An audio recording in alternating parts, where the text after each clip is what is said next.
HRN listeners. As we celebrate our 15th year, we are deepening our commitment to giving voice to the next generation of food systems storytellers, and we need your help. Our internship and fellowship programs help activate new possibilities for underrepresented and underestimated young people through experiential journalism, audio engineering, and production training.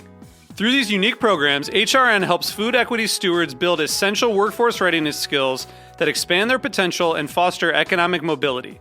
Please consider supporting these critical programs.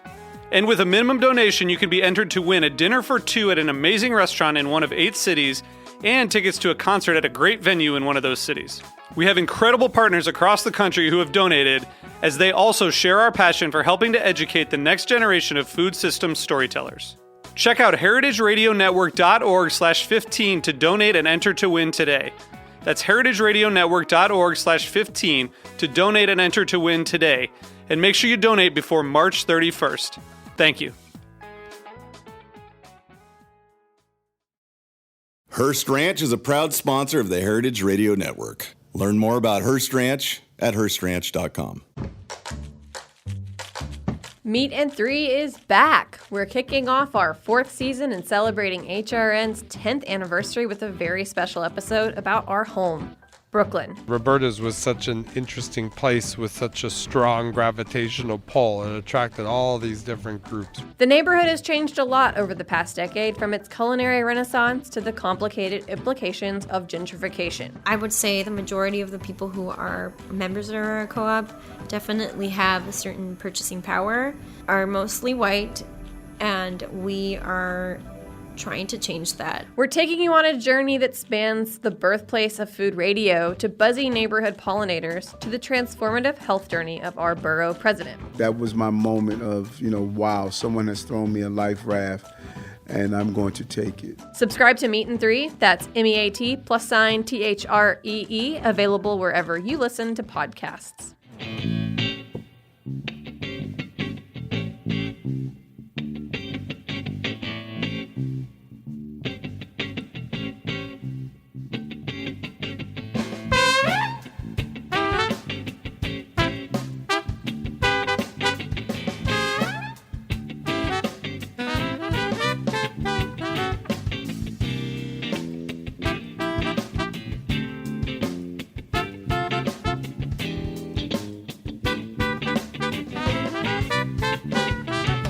Welcome to the Grape Nation, your weekly wine journey. Our guest is John Raytek. We'll talk to John about Pinot Noir, Chardonnay, Coastal Sonoma, his other properties, and Ceritas. We'll taste the Ceritas Pinot Noir for our weekly wine sip. I'm Sam Ben-Ruby. Stay with us for the Grape Nation on the Heritage Radio Network. We bring wine to the people. Pennsylvania-born John Raytek worked his way through wine, eventually fueling his interest and making his way to New Zealand before making his way back to the States. John headed west, working with and at some of the best wineries and people in California before starting Ceritas, his own winery, with his wife Phoebe in Healdsburg, California. Welcome to the Grape Nation, John. Thank you for having me, Sam. All right, John, you have a lot going on in your life, and I need people to understand how you got here. So without taking the whole day, give me a little background on your journey in life and wine that got you presently to your own winery, Ceritas. That's a great place to start. I think the background's important to us. I was born in Pennsylvania, and I grew up across the street from a hotel called the Nittany Lion Inn that was on the Penn State campus. My father ran the hotel for 23 years, and as a kid who walked to and from school, after school every day, I would walk home and I'd call my dad from the house, and he would walk me across the busy road there, and I'd hang out in the hotel. And my dad was very busy, so he enjoyed getting rid of me. And so I would do things, at an early age, like peeling carrots or cutting onions or washing pots and pans. And what it did for me, though, is it really exposed me to the food and beverage industry, specifically around the kitchen. I was obviously not that interested in hotels, but had a lot of time around food. I went to Penn State University, graduated in the mid 90s, and went to work for some Relais and Chateau properties. First, I worked at the Inn of Little Washington in Virginia, kind of a multidisciplinary role, like around wine, purveyor management, working directly with Chef Patrick O'Connell. And it further deepened my experience around food and wine and how wine worked into the enjoyment of food at the dining table. And then soon after that, I decided that it was time for maybe a kind of a change for no particular reason. And I was hired by the Little Nell in Aspen, Colorado. At the time, Bobby Stuckey was the wine director there. Bobby kind of took me under his wing. He already had a fleet of sommeliers, but the experience I got there, continued the food my food learning about food, but my wine knowledge really deep in there. We tasted tons and tons of wine. What year is this? This Just is so we have the... 1998. Okay, keep going. And the other thing that we were exposed to there was the Little Nell was kind of involved in buying wines for people's private cellars. So we were tasting a lot of different wines for people's private cellars, trying to ascertain whether that was a good fit for them, or was the wine, holding up with age. And so I was exposed to, anywhere from 20 to 50 different bottlings a day, which, as your listeners know, and people in our industry know, that the more you taste, the better you get at it, and your skills are honed and sharpened, and your mind is very attuned to what's going on in the wine. And you had the access. And not everyone has the access to taste great stuff like that. And tasting great stuff, as you say, the access to great stuff that you're not paying for. Right.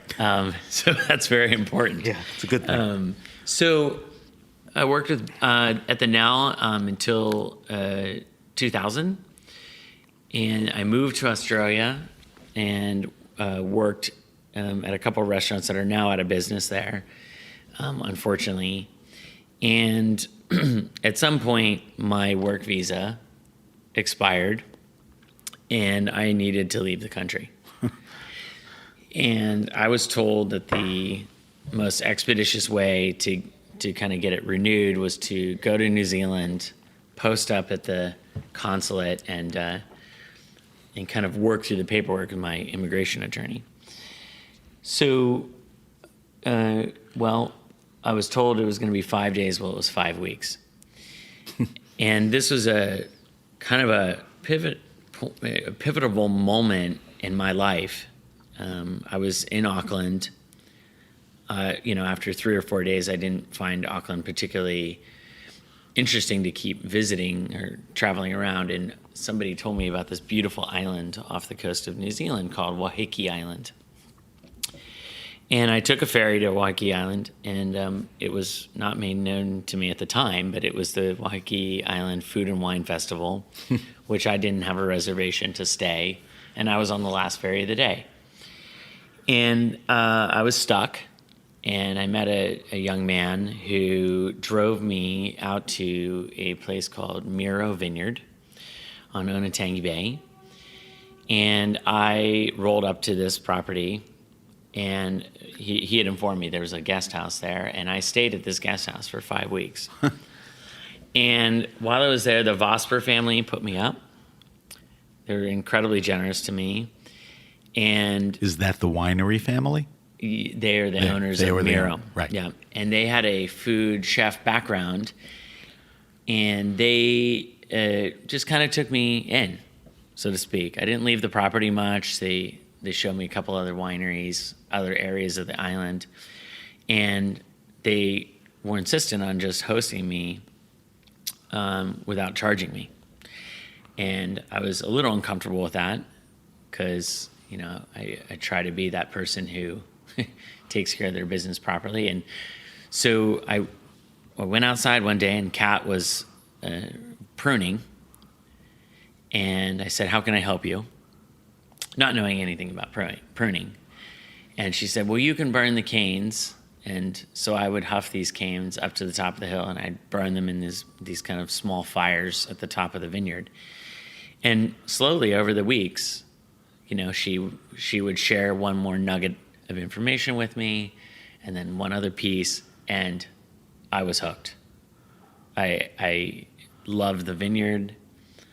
I loved working out in the vineyard. And they didn't have enough work to really bring someone like me, especially a novice, online. And I went back to Australia, worked in the Yarra Valley for a master of wine. His name is Martin Williams. And it was a custom crush environment. So I saw fruit from not only the Yarra Valley, but Geelong and Macedon Ranges and Coonawarra and Adelaide Hills. People were bringing fruit that far to be made because Martin was pretty well known at the time. And so I was exposed to just a tremendous amount of varietals and regions and techniques and thought processes, all the way from artisanal, handmade 1-2 barrel lots to, tanks with 5,000 gallons of juice in them. So it was a real deep dive into winemaking, and it was an incredible experience. After working there, I decided that I really wanted to return to the U.S. How much time did you put in there? I was there for a year. It was about a year. 9 months to a year. And of the year, when you started pruning and schlepping the canes, what was that? A few months into it, right away? So you were working kind of the wine thing most of the time, right? I was more on the restaurant side before that. But yeah, the cane, working at the vineyard with Mira was merely just a couple weeks. It was, okay. Yeah. But it was... It sounds like like you said, it changed. It changed. It's a point where definitely my life took a turn. That was the moment. That was the period where you knew. Did you know that it was wine making or wine or? I didn't know. I just I grew up being outside as a kid. The forest. The creeks, the rivers, fly fishing with my dad. These were all part of my life. Inside was not my life. And so the being outside in the vineyard really appealed to me after having been working 60, 70 hours a week inside of a restaurant environment, putting a suit on every day and, being inside of a dimly lit room. And I realized, I think, at that moment how much I missed being outside. And I also was very much intrigued to just kind of, follow that thread and see where it went. I didn't really have many commitments, and I wasn't, a father at the time. And right. I could kind of do what I wanted. Come and go. So, when I went down to the Yarra Valley, I was exposed, like I said, to a lot of different techniques and whatnot, varietals.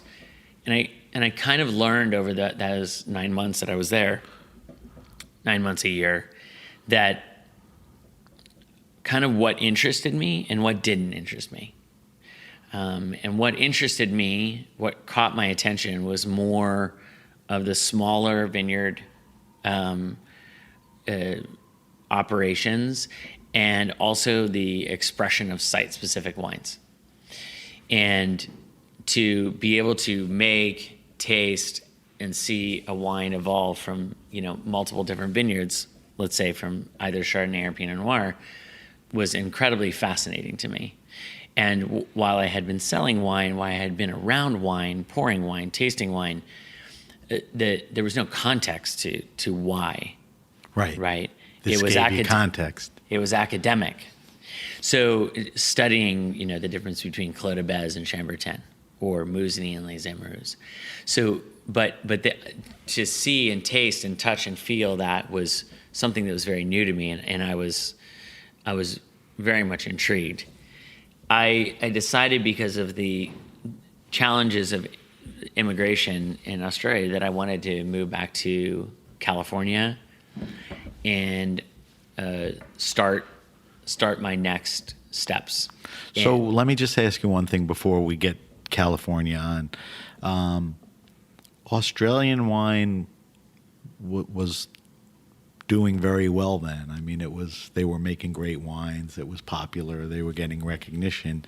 And then I think they fell into a period where they lost favor, of which I think right now they're getting it back. A lot of what you're talking about is happening. Is that true? I mean, was there a time where Australia lost its mojo a little in the last 5, 8, 10 years? I think I'm not the best person to speak on it. Just from your perspective. But, at the time that I was there, I felt like we were working with some cutting edge vineyards. We were exposed, to a lot of these amazing wines that people revere from Australia, the Bindies and, right. Bass Phillip, and Gary Farr. And we saw a lot of this fruit, and it felt like I was somewhat in a bubble at times. And then, like I said, we'd have 5,000 gallons of Sauvignon Blanc over in a tank. Right. So, and those, to be honest, those didn't intrigue me so much because they felt like more wine's a process than place. Right. And not that they don't have their place in this world, of course, but because making 250, 300 cases of a wine from a vineyard that has meager soils and has very low yields is, let's speak honestly about it, it's just not that profitable. So, right. And it can be challenging at times. And, but I think in terms of, to your question about favor, it seemed at the time that maybe, this was also the rise of Chile. Wines down there seemed like Malbec was taking off. And it also seemed like that the Australians and the Chileans and the South Africans were all fighting for positioning in the UK, which to me at the time, I had never visited from a professional business perspective. And so I had no idea, but that was my sense of it. Yeah. Today, I think there's some good friends there who are making wonderful wine, but it's definitely a struggle. Yeah. It's definitely a struggle to sell, $40, $50, $60 wine there. Yeah. And abroad. Yeah. But I do think there's some good people making good wine, and the recognition is coming back, to those guys. All right, so you leave New Zealand, you get to California, and what year is this and what happens? So when I was in the Yarra Valley, so as you know, the harvests are opposite. Right. So in 2001, worked in the Yarra Valley, and Martin's roommate, college roommate from UC Davis, was a guy named Hugh Chappelle, who was the winemaker at Flowers in 2001. And he said, you should go work for Hugh. It'd be a great experience for you. And Hugh and I talked. It was not really an interview. And one of the things that I told him during our phone call about working at Flowers was that I was particularly interested in not being an intern in the traditional sense, where you kind of maybe you lock into one aspect of winemaking, pump overs or punch downs or running the press or grape receival. And I said, I really want to only work with the Chardonnays. And I want to go to every pick, and I want to sample every vineyard. Why? I think the way that my mind thinks is much more in the Japanese tradition of focusing on one thing over and over and over again until you get it right. And, So I get that. Why not Pinot Noir? Why Chardonnay? I mean, you said somewhere down the line, and I don't know if this plays into it, Chardonnay transmits, the I guess the terroir or the soil better than any grape. I mean, I don't know exactly how you said it, but is that fair or true? Yeah, I think Chardonnay. Did you know that then, or? I didn't know it then. Okay. You know, I mean, I was 27, right? So and I was just a young man looking for answers. So did he yield to your request? Were you able to work just Chardonnay? He did, yeah. So Okay. And what it did for me was, and I was the only intern that was given this, I think only because I asked. Okay. Not because the opportunity wasn't there for somebody else. And so what I did was I was engrossed in these 20 vineyards, going to them, sampling them, watching them ripen, running the chemistry on them, and really just keeping my mouth shut and learning at kind of at the feet of Hugh Chappelle and another viticulturalist. His name's Greg Adams, who was also my boss then as well, and now he's a consultant to Ceritas. So it's kind of full circle for us. But in that process, I pressed every Chardonnay, I barreled them all down, I monitored all the fermentations, and what I learned was just an incredible depth of information about clones, how sugars and acidity play off of each other, the influence of new oak from what forest, what cooper, and I was just engrossed in that. I didn't Basically everything that entails what a wine tastes like after it's farmed and exactly vinted, right? And I got, like you said, I got to go to those sites and I got to kick the dirt and rocks and go to every pick, and it was just this full immersion into a subject that just kind of stayed with me for a long time. I never looked at the Pinot Noir. I never even stood on the sorting table at Flowers Pinot Noir. And after harvest, so, after harvest, Hugh came to me and he said, I have a job for you. It's not here, but it's down in Sebastopol. And so I went down to Sebastopol and I worked with a small crew down there. And one of the things that I got exposed to down there was a guy by the name of Kevin Harvey came to visit, and he asked if there was any young, up-and-coming winemaking, people on the staff. And I was singled out, and I went down to the Santa Cruz Mountains and interviewed for a job that I really honestly was kind of unqualified for. But what was important was I knew the people to bring into the project. So we were in a remote location for Reese. RHYS, Reese. Right, exactly. And we were planting vineyards in areas that were remote. Nobody was there. There was no crews there. There was no winemaking facilities. A lot of slope-side vineyards, right? A lot of steep slopes. Steep slope, yeah. Very steep. Yeah. And highly erodible soils. And so we brought in Ted Lemon to consult for a short time. Quickly tell everyone who Ted is. Ted Lemon is the owner, winemaker with his wife Heidi of Literai Wines, which is in Sebastopol. And highly regarded at all levels. And we brought in some folks from Napa, including David Abreu, to help us establish vineyards from Abreu Vineyards.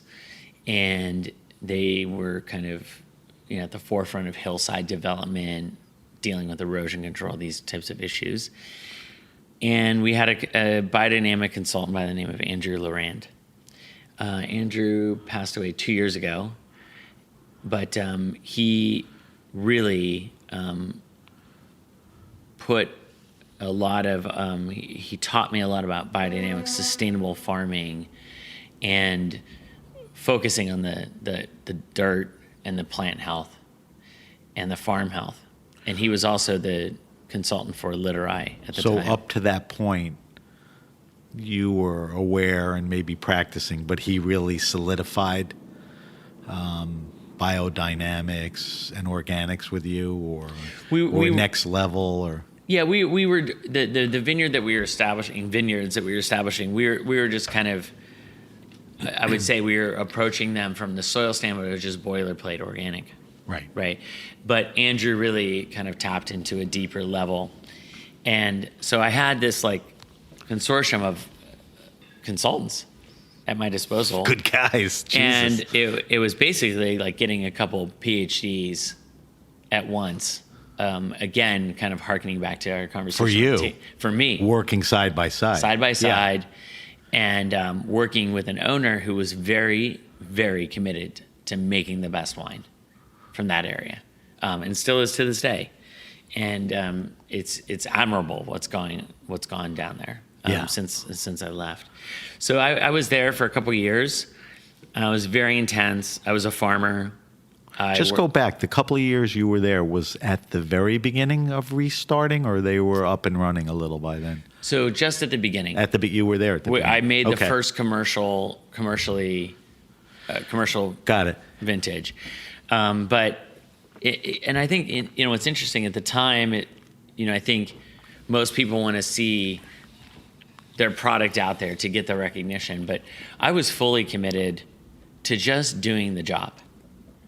The job of establishing the vineyards, farming, doing the biodynamic practices, and learning. But you had all these great people around you. I mean, it was sort of a joy, to attempt and approach all the things you had to do. Yeah, I felt incredibly supported, but what I guess my point is that I wasn't focused on, promoting myself. I was interested in doing the work to get these vineyards established in their best way possible, and to give them some legs for the future. And it didn't come without its pitfalls. It was the sites were challenging. They were rocky. They were highly erodible. We had all kinds of challenges and steepness of slopes and budwood material, but at the time it can seem like a challenge, but now looking back, it was just this intense learning experience that I was working 6-7 days a week. I was kind of isolated from the world up on the mountain, just working and kind of dragging myself to bed. You don't mind that, though? No, I entirely. don't. You're that kind of guy. It's not like, I got to get out of here. Exactly. It's like, this is fun. All right, so let's move a little quicker now. Get me out of Reese, which is obviously a very, very important, time and point in your life, the people you worked with, getting them going. What happens after that? And get me to Ceritas. So I moved to Sonoma County in 2004 after having worked for Reese since, like the beginning of 2002. And I took an assistant winemaking job with Copan. And in 2005, Phoebe and I decided that we wanted to start our own winery. Were you at Copan from then till you and Phoebe decided, or anything I else? worked for Copan from 2004 to 2010. Oh, okay. So at the same That's time... Wells Guthrie? Yes. Still, right? At the time. Yeah.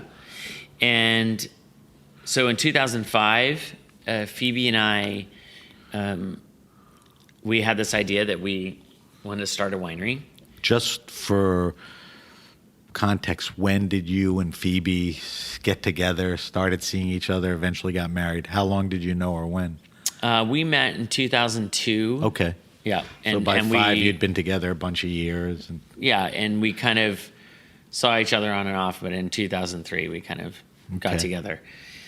So, Phoebe at the time was 25, and here I am, this, brash young man, and I said, hey, I need $10,000 from you, and I'm going to put in $10,000, and we're going to start this wine label. And, at the time, it just seemed kind of like nothing. But what you quickly learn is that things get real quick. And you have a business to run, you have grapes to buy, you You don't realize that you need an attorney. Are you pointing more towards the money gets burned a lot quicker, or just everything else too? Well, the money gets burned quickly. Yeah. The wine, the wine business is intensely high working capital needs. Right. You got to be capitalized. Yeah. And Phoebe and I, from the beginning, we just said that we are never going to take money from someone else, and we didn't want a partner, and we didn't want an investor. And the reason we said that, not that couldn't be a good option, is that we really just wanted to focus on our work without compromise and our dedication to the wines.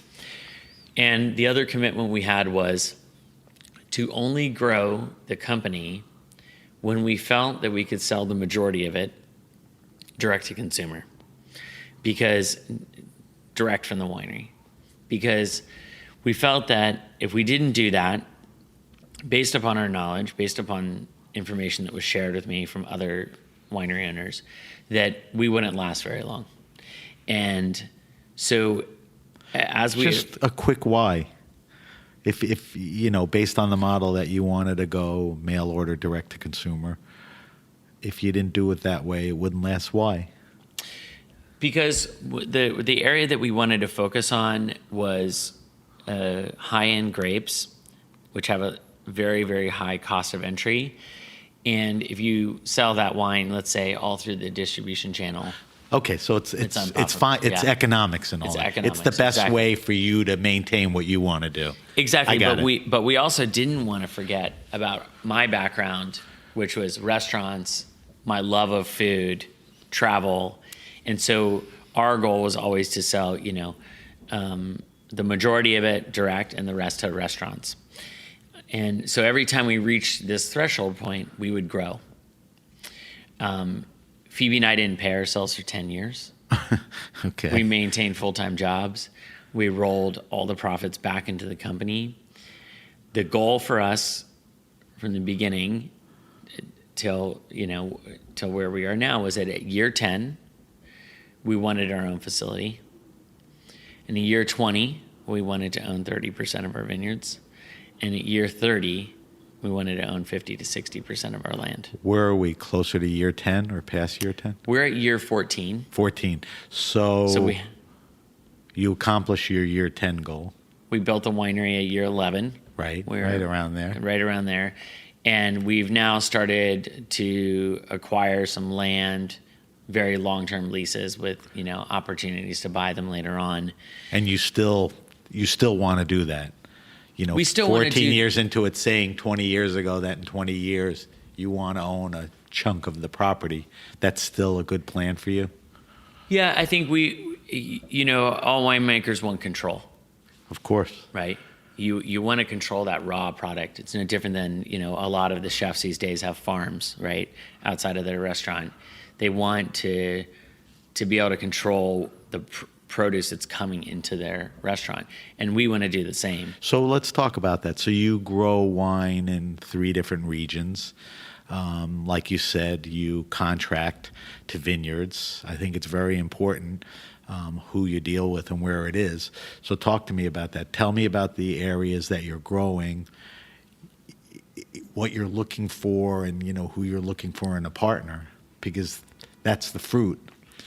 And you're very obsessed, with what comes out of the field and the fruit. So just, tell me about that quickly. Yeah, so we predominantly grow grapes in the West Sonoma Coast area. Roughly like 80% of our grapes come from that area.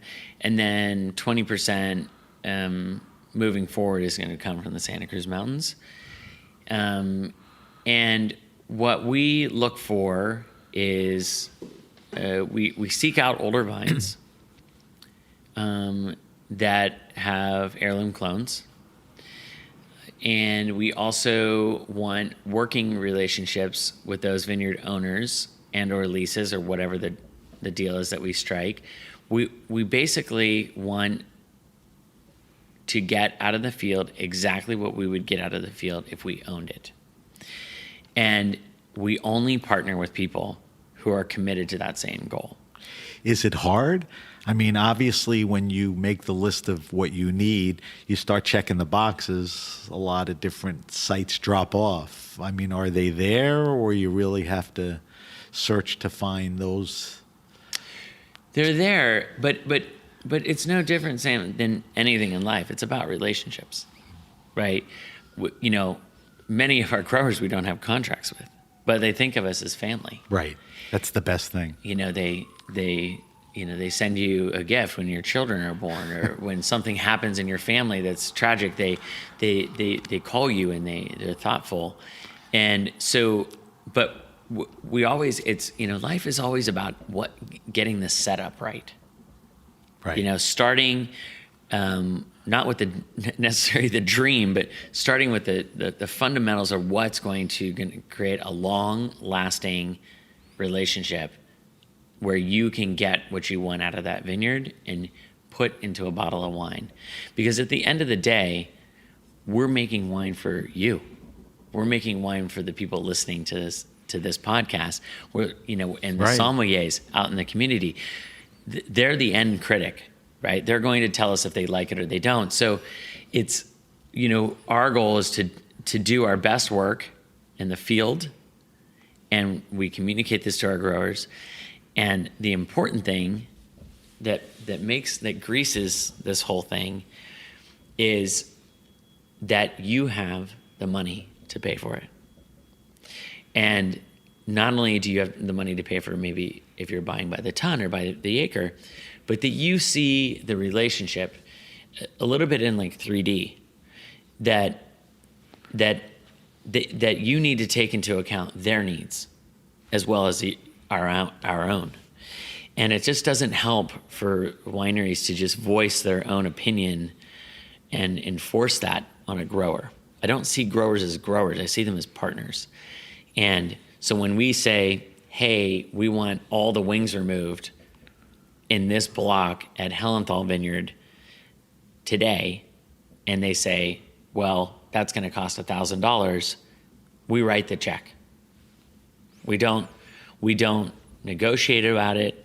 Our end goal is to get the best fruit possible. And every year of farming requires ourselves, our interactions, our communications with those people to look at what's in front of us and determine what needs to be done to make the best quality fruit.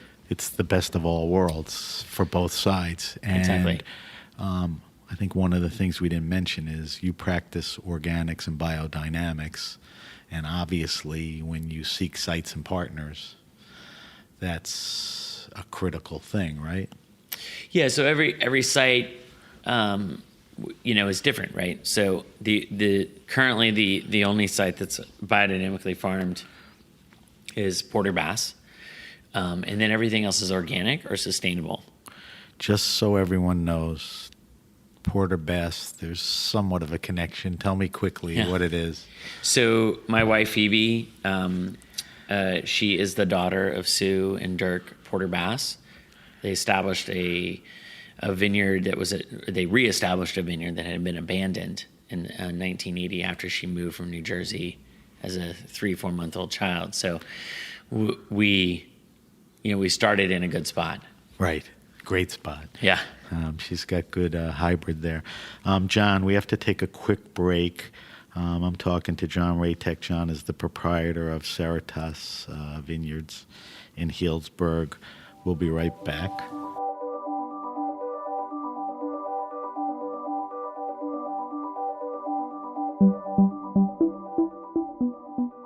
Hearst Ranch is a proud sponsor of the Heritage Radio Network. The Hearst family has been raising cattle on the rich, sustainable native grasslands of California's Central Coast for over 150 years. Piedra Blanca Rancho in San Simeon is the original Hearst Ranch, founded by George Hearst in 1865. George's son was the famous publisher William Randolph Hearst. In addition to being known for building the iconic Hearst Castle, William was, like his father before him, an avid rancher.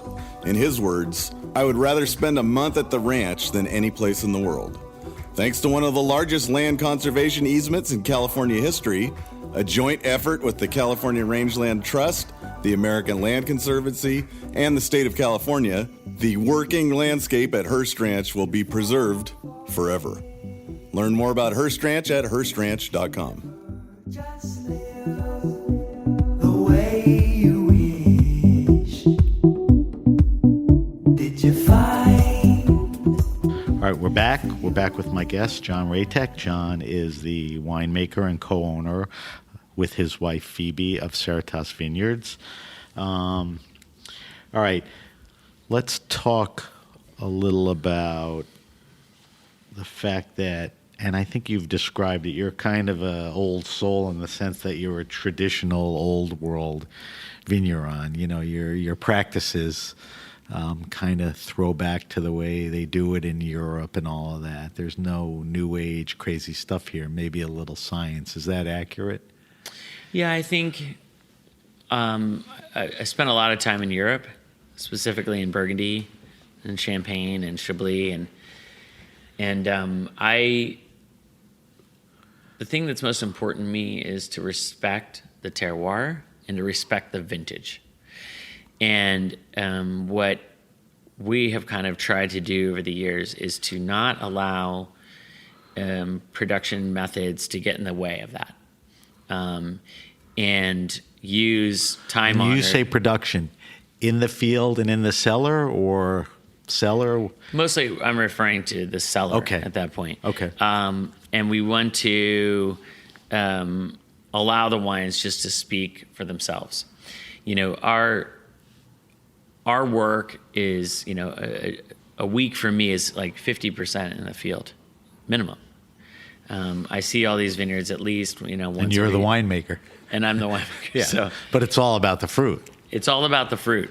And, you know, the winery is, you know, we may spend 3-4 full days a month there. I mean, it's just not a place that we need to be. You know, we don't tinker with the wines. We don't mess with them. So there's no point in being there other than maybe to be in your office and, you know, having an office Right. day. So, you know, I'm always out in the field. And I think this is incredibly important because not only does it allow me to interact with my grower partners on a regular basis, which keeps the relationship sound and solid and checking in and face-to-face communications, which is, you know, so lacking these days with technology and everything. But it allows me to watch the grapes grow and to react, to change a course of action that maybe we thought, or maybe to get more aggressive with spray intervals with sulfur, or extend them out, right, and try to eventually eliminate one. So it's that intimate time spent in the vineyard that really allows us to farm the wine out in the vineyard. And, you know, the other thing when people come to our winery, and if you come, you'll see, we have no fancy sorting equipment. And they say, well, where's your sorting table and your vibrating screen?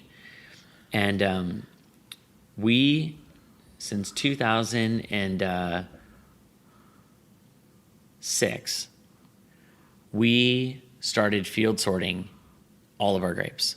And what I mean by field sorting, When you're picking out. well, not the day of the pick. Some people think that's what we mean, but You don't even pick during the day, though. No, we'll talk about that. Yeah. But more that my stagiaires, they come to work for harvest. Phoebe and myself, we go out 5-6 days before harvest and we start cutting off fruit that has bee damage, birds, botrytis, aspergillus, things that will affect the wine that ends up in the bottle. So you do your sorting on the vine, literally.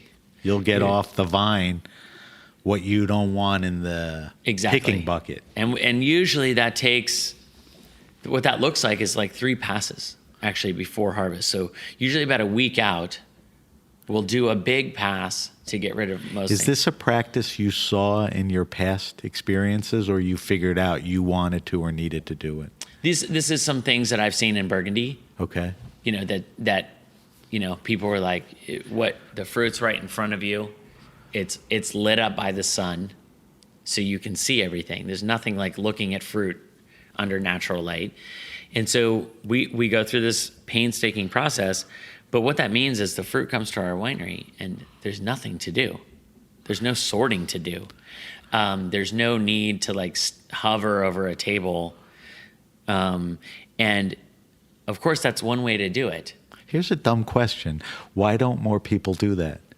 I think it's kind of cost prohibitive. It's a cost thing. And it's also, it's logistically challenging because what most people do here kind of in the new world or California, I mean, even Oregon or whatever, is that they want to slot people into roles, right? You're working, you're a field worker, you're a tractor driver, you're a truck driver. The thing that we've always done is, and this is all based upon everything that's been going on in Burgundy for Right. a long time. Nothing new. That it's not we're not reinventing the wheel here. Is that when I might go visit Denis Bachelet, and he's like, John, just text me and I'll get off the tractor. Right. And they're in the field. He's like, They're I'm farmers. not going to wait for you. Right. At the winery. I'll just come down in the car. Interesting. So what we do is when we hire people for harvest, we say, your role is every role. You will do everything. You will drive the truck. You will drive the forklift. You will go out and sample grapes. You will cut fruit off. You will, go get donuts for the Which is field what workers. you wanted and did at your first internship. You didn't want to be tasked with, just pump overs or one thing. Exactly. So You pass that along. And so our focus is on that. And you mentioned we are very focused about the fruit coming to the winery with perfect integrity, meaning turgid berries, hard berries that are not broken, and give us an opportunity to choose to elect how we treat the fruit. And So tell me, whole cluster, mostly, or so in regards to Pinot or Chardonnay? well, I guess you have to answer for both. Yes. Pinot tends to be more whole cluster, right? Yeah. So Chardonnay, we basically crush, we break the berries on the stem. This is a very important thing. The juice that comes out of those berries spills out over the rachis of the stem. What's that? The rachis is the end of the stem where the berry attaches to the stem.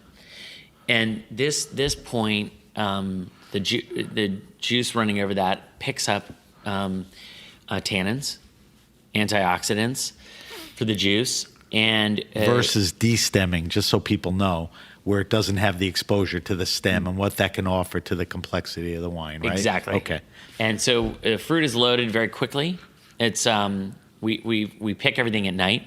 So usually the fruit is somewhere around 40 degrees when it gets to the winery. And we haul it in a refrigerated truck, so it's very cold. And These are significant steps. yeah, Night picking only, refrigerated trucks. You're going out of your way to make sure you're controlling everything. Yeah, and we want the most efficient thing is for us to have a day that flows consistently day to day. So fruit arrives at usually 4 or 5 in the morning. We start processing at 6 or 6:30. It's a very swift process, and as soon as all the morning punch downs, pump overs, pressing is done, we immediately go out to the vineyard and start field sorting the next block. So we're usually there by lunch in the afternoon, and we get a good 4 or 5 hours out there, and then we go back to the winery and tidy up anything. So back to the Chardonnay, this juice is pressed, goes to tank, allowed to naturally settle. We take it off its gross lees, and it goes to barrels, anywhere from 5 to 15 years old, and allowed to naturally ferment. Nothing's added to the wine. You're a minimalist.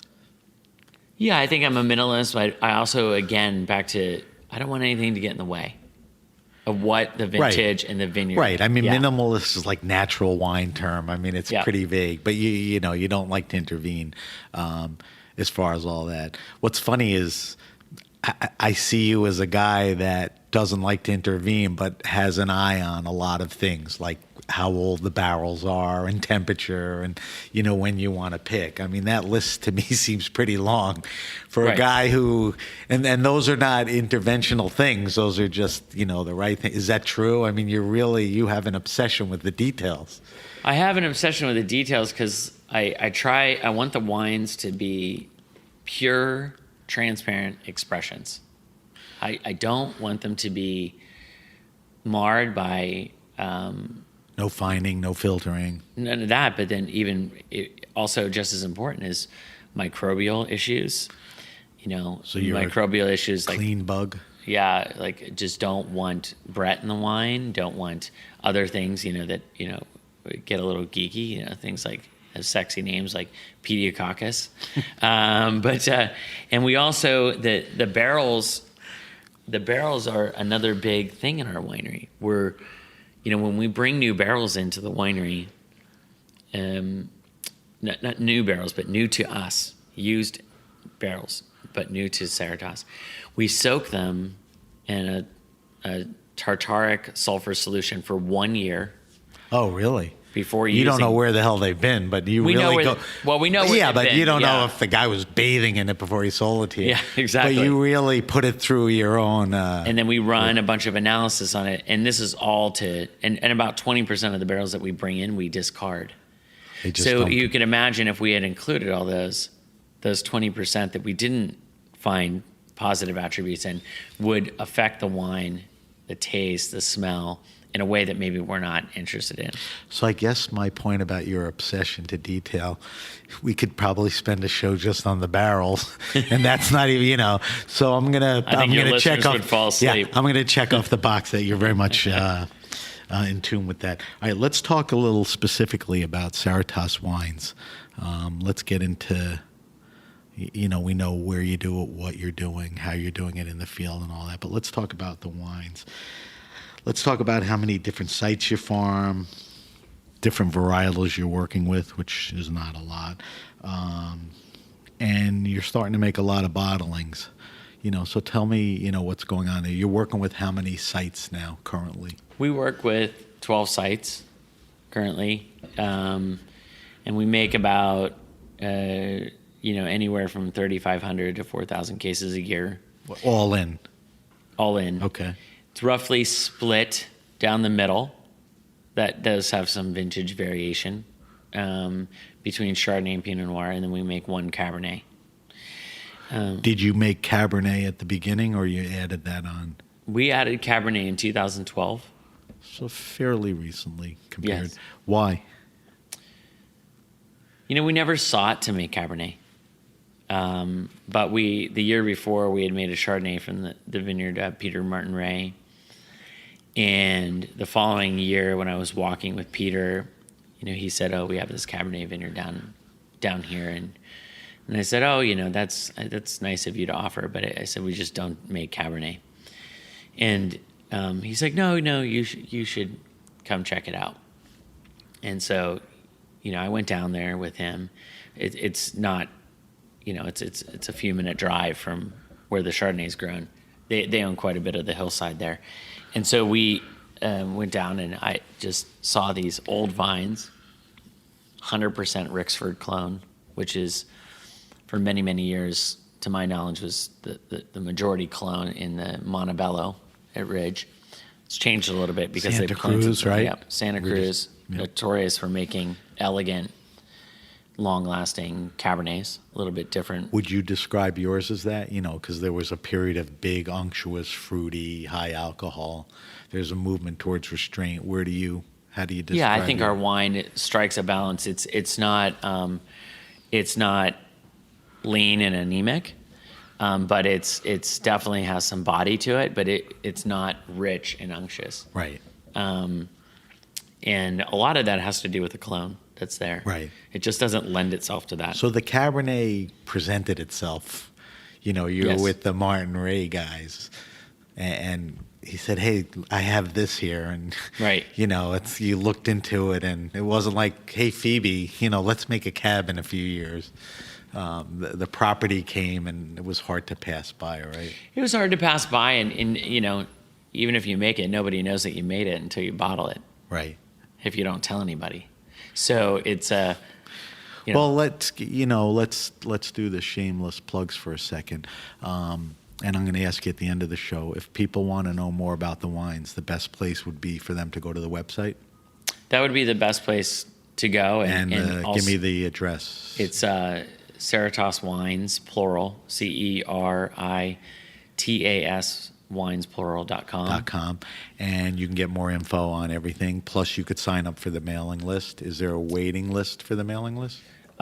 There's not a waiting list for the mailing list. What we've decided to do about 2 years ago was we don't have a lot of wine to sell. Right. And so what we've done is we put together what we call a tasting membership. It's one bottle of every wine that we make. You get supporting literature to tell you about the site, tell you about the winemaking from that area. Pretty detailed information. We put that in the box. It comes in 3 shipments. And then after that, we will give you an allocation. And so you ease them in there.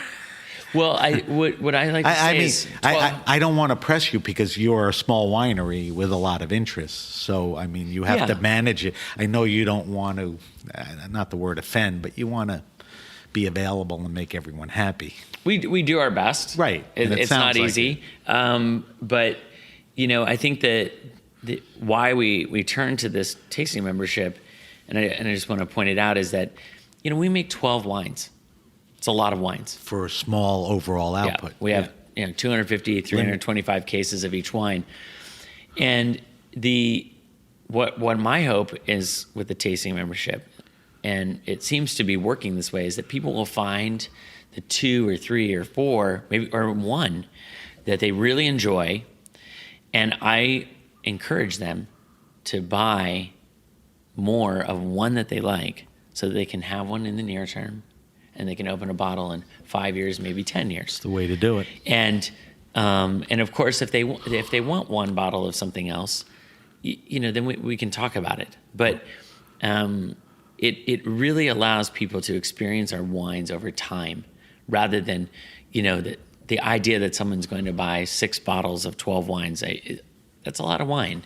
Yeah, and also maybe cellar it and not drink it short term, or drink it all short term. Right. You want that, whole kind of stage, taste it early on, have it available a little later on. I think that's the way to do it. And really bringing our customers, our clients into our world, right? Because not all of them get the opportunity to travel to California, right. And they obviously aren't going to spend 10 hours in the car with me driving around and look at vineyards. No. So it's we try to bring them out into our world and show them what's in the bottle. The wine has become a Somm favorite, and it's at restaurants. Obviously, besides the mailing list, you make wines available to restaurants, right? I mean, you're on lists, major cities, coast to coast. I mean, tell me. The restaurant that's important to you, right? That it's at some restaurants? We want to be in restaurants. All the wine is mostly sold to restaurants or on premise. And we're currently in 8 states here in the U.S. And one of the things that Phoebe and I wanted to do was we also wanted to distribute internationally. And we did that because, first of all, there was interest in California wines, which is great. But we also... More now than ever, you're feeling? Oh, more now than ever, yes. And certain countries are more interested than others. But that is a good sign. For us, it was... we felt like we needed to play our role, whatever that is, to show what we thought were some of the better wines from California in these foreign markets. And we're not the only ones that feel that way. And, making wine, selling wine, that has its own joys and and challenges, but it's really showing people what can be done in California. Yeah. And marketing the wines, from the West Sonoma Coast and Santa Cruz Mountains, that showing that you have to show them something. You Right. can't just talk all day about it. I think that's important. Yeah. We're not wrapping up right away, but we have a couple things we have to do. I have to subject you to our wine list, which is 5 questions. Then we have a bottle of wine in front of us, which I want to taste and talk to you about. But we're in New York talking to John, and you were here because there's a tasting going on called West of the West, and it's basically a group of Western Sonoma growers.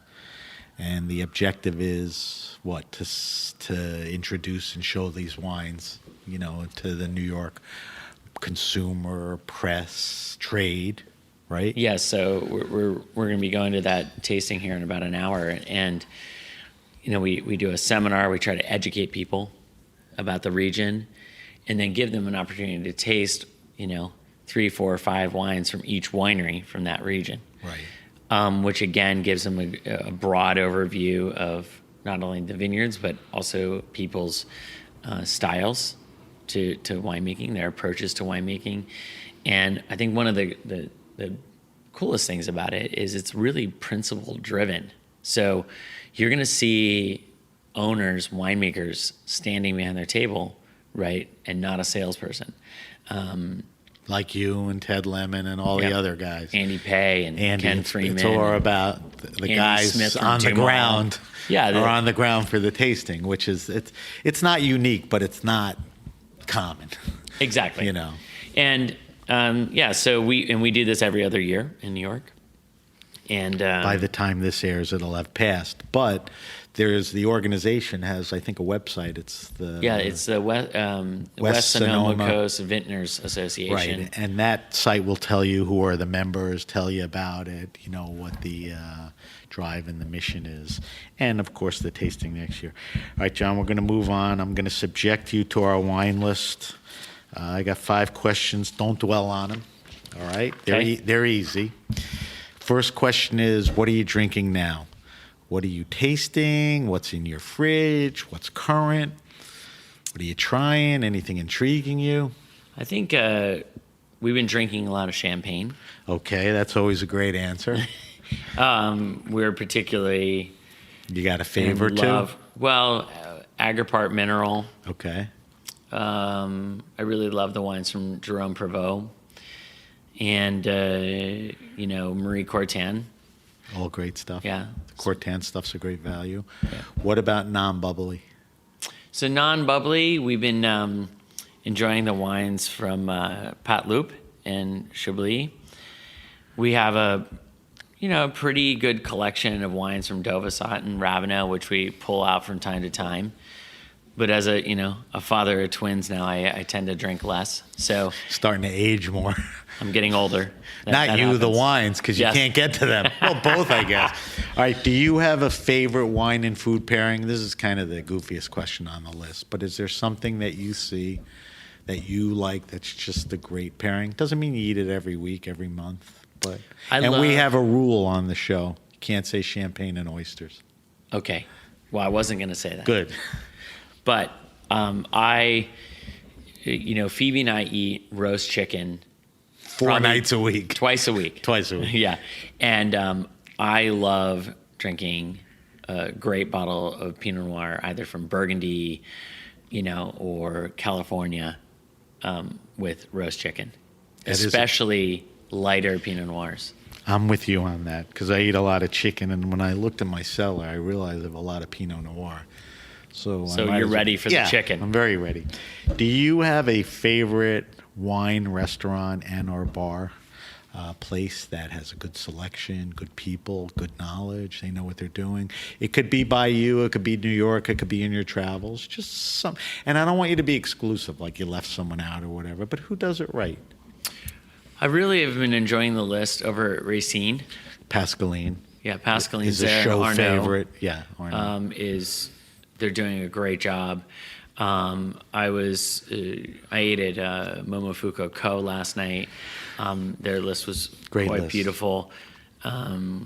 and Arthur's there now, kind of steering the ship, which is exciting. Yeah.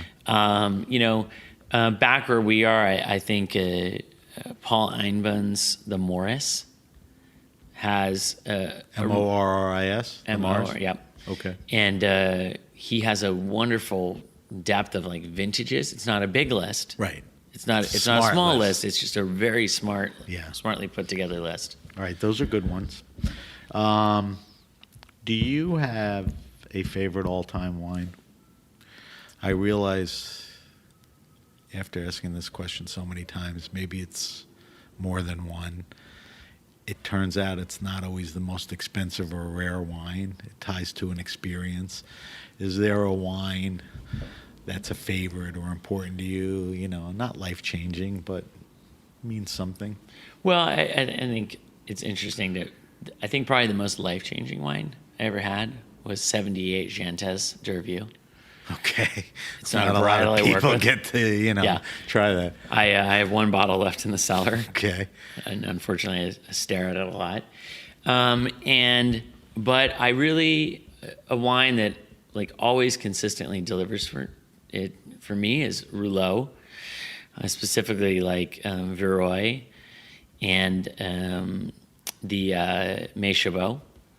Great wines. And for reds, the wines from Dumonty, Miton and Taipei, but that's 78 Ceritas. Whoa.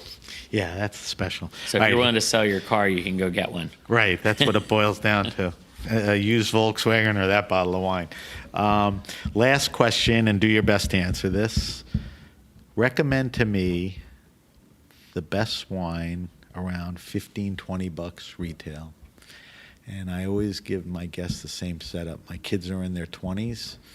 They're going to dinner parties or parties. They can't bring a crappy bottle of wine for $8, $9, $10, $12, and they can't afford $35. So for $15-20, give me a red, give me a white. It could be varietal, region. You could say Muscadet. What, in your mind, what do you think are the best plays for that? I think probably in white, it's that's a tough question. Just I think give it your best. the Thibaut Bourguignon wines from Anjou. Okay. I think they're probably Anjou about offers some value. some Chenin Blanc. Yep. Great minerality, great terroir. You think they're in that $20 I think range? they're like 25. Okay. Give me and, a red. And then I would say I would go to Beaujolais. Agree. You could It's, do the village stuff, and although the prices are creeping up, they are they're getting creeping up. popular. But I think as a category, there's the value, and there's some good makers there. Those are good ones. We tell all our listeners that we post our guest answers on our social media. So we'll post your answers on Instagram and Facebook. Before we wrap up the show, we do the weekly wine sip where we get a chance to taste some wine, and it made total sense to taste your wine. So we're tasting the 2017 Ceritas Occidental Vineyard Pinot Noir Sonoma Coast. I got to tell you, I'm on John's mailing list fairly recently. I've known about the wines and sat there and didn't pull the trigger. Realized I want these wines. So about a year after thinking about it, I got on the mailing list, and I think this is the most recent delivery, the 17. So just tell me a little more about this wine. So we're drinking like you said, the 2017 Occidental Vineyard. We took over this vineyard in 2015. This is a famous vineyard, right? Very famous vineyard on the coast. Steve Kistler planted it around 25 years ago. It went through a number of hands, and now we have a long-term métayage agreement for this property. Explain what métayage is. So a métayage relationship with a vineyard is a French term, and the easiest way to say it is it's almost like sharecropping, but sharecropping with cash, not the crop itself. Got it. So we farm it. It's 3.5 acres. It's up on a very famous road called Taylor Lane, up above the town of Occidental. The two vineyards that are touching it are also quite famous, Theriot and Summa. Theriot. Yeah, I think it's Theieriot. But it's spelled different than it sounds. Yes. What was the second one? And Summa, which is Right. Summa. Right. Rivers Marie and Rivers a bunch of other Marie guys and do. William Sellium. Sellium, right. Made wine from there. Right. So we're surrounded by very pedigreed sites. This site is about 3 miles from the ocean and south facing, which is important on this road because as you get closer to the ocean, south facing gives you an opportunity to ripen the fruit properly. Whereas the further inland you move, you want to be, in our opinion, on the north facing slopes because it's a little bit toastier. And the soils here are a combination of blue schist and quartz, and there's a little bit of serpentine vein running through it. It's very low yielding, somewhere around 1.2 to 1.5 tons of the acre maximum.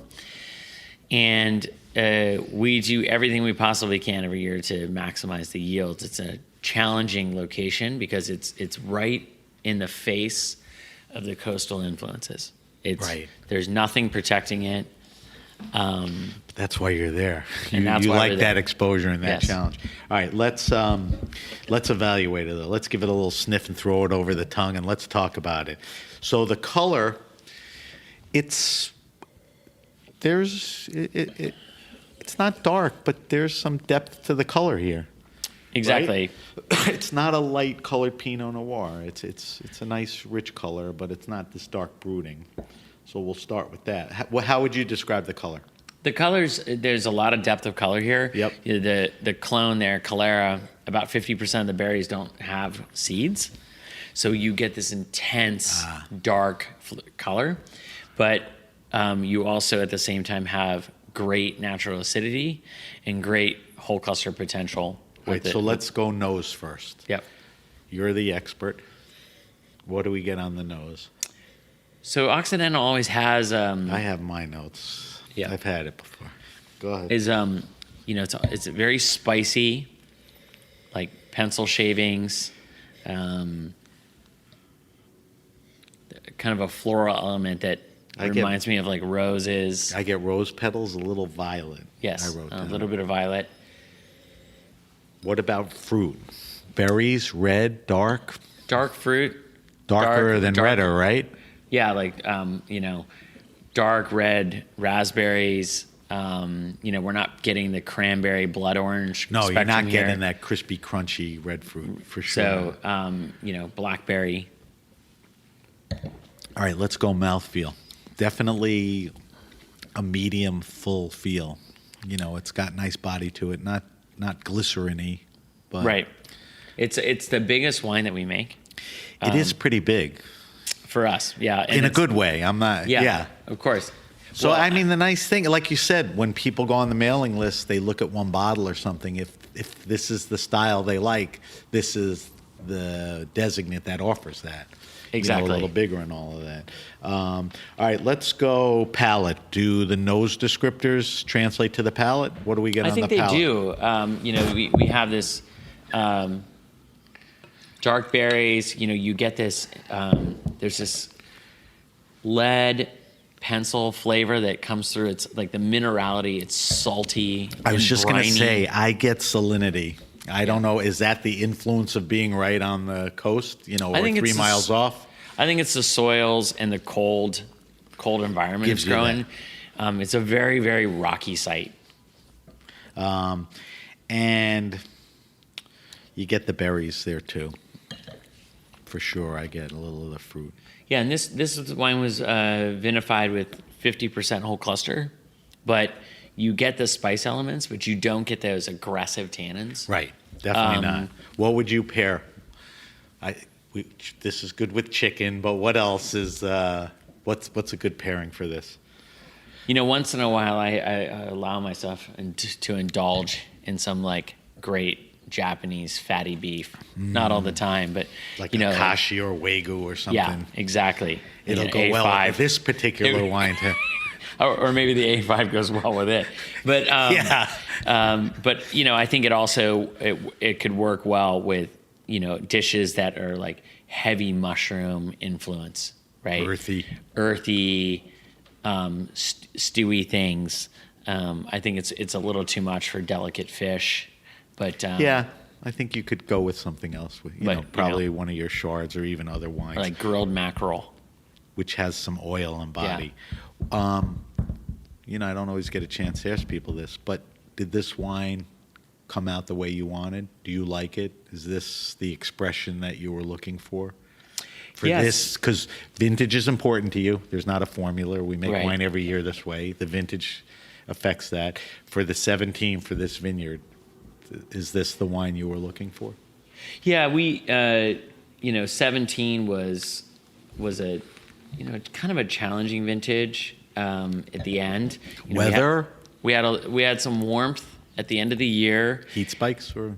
Yeah, but and Occidental made it through that. But it's we're happy with the wine.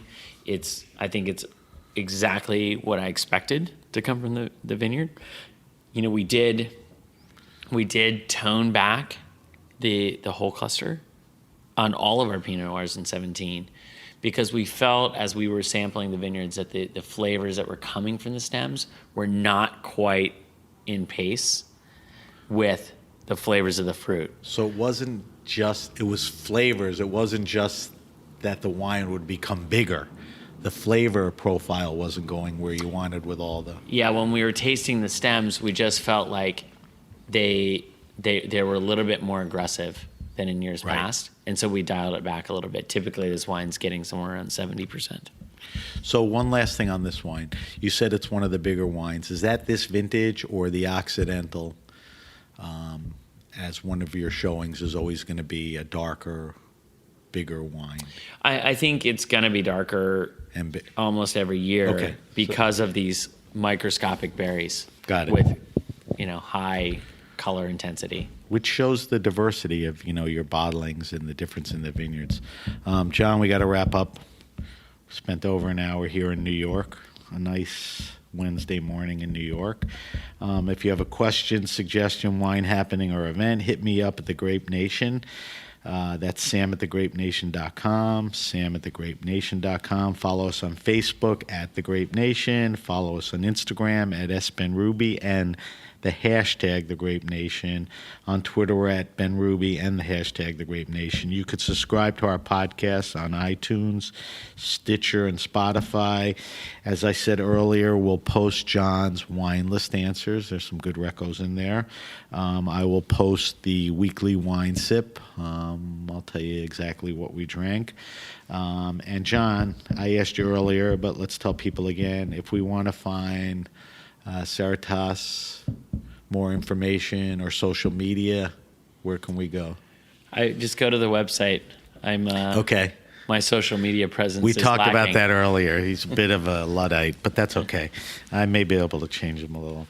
All right, I want to thank our guest, John Raytek. John is the co-owner and winemaker at Ceritas Winery in Healdsburg, California. Thanks to our engineers and everyone at the Heritage Radio Network. I'm Sam Ben Ruby, and you've been listening to The Grape Nation.